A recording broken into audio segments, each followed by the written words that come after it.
for those who remain at large, hide, run, fight, flee. The illusion is that you have a choice. The reality is simple. Surrender to justice or you will be brought to justice. A stark warning to the cartel saying they'll face justice if they continue to wreak havoc in areas across Mexico, popular among American tourists. The U.S. State Department announcing up to $10 million for information leading to the arrests or convictions of 2 high-ranking Mexican cartel leaders. And that comes just days after the Mexican government killed a leader of the Jalisco New Generation Cartel, prompting cartel retaliation. As you can see there, widespread violence and destruction seen on the streets. NewsNation's Alex Caprariello is here with more. So, Alex, what's next here? Yeah, so U.S. and Mexican authorities are really riding that momentum following the arrest and the death of the Jalisco New Generation Cartel kingpin, also known as El Mencho, that happened earlier this week. It was a story NewsNation covered extensively.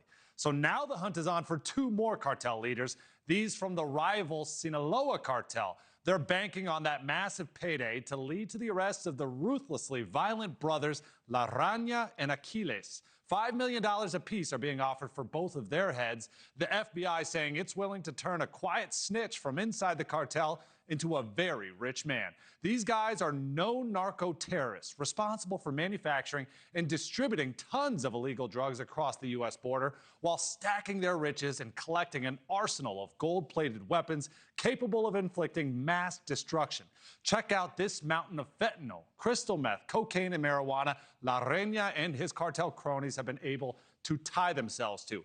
Boxes of meth tied to the Sinaloa cartel have also been seized at the border, along with military-grade weaponry rivaling our own armed forces. Now, U.S. law enforcement officials are hoping this new $10 million reward leads to other members of the cartel flipping on their leaders.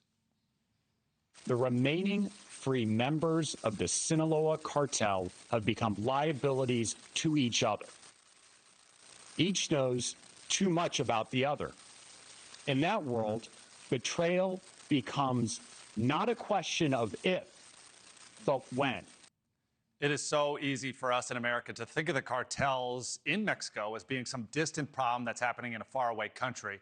But the reality is the DOJ says Rana and Aquiles primarily conduct their violent business of drug trafficking from Tijuana. That's, of course, on the border of California, only about 20 miles from San Diego, of course, a stone's throw from all those innocent American families and children. Nicole. All right, Alex Caprariello with the very latest. Thank you. Thank you for watching. Subscribe below and download our NewsNation app right now on your phone, and you will get fact-based, unbiased news for all Americans.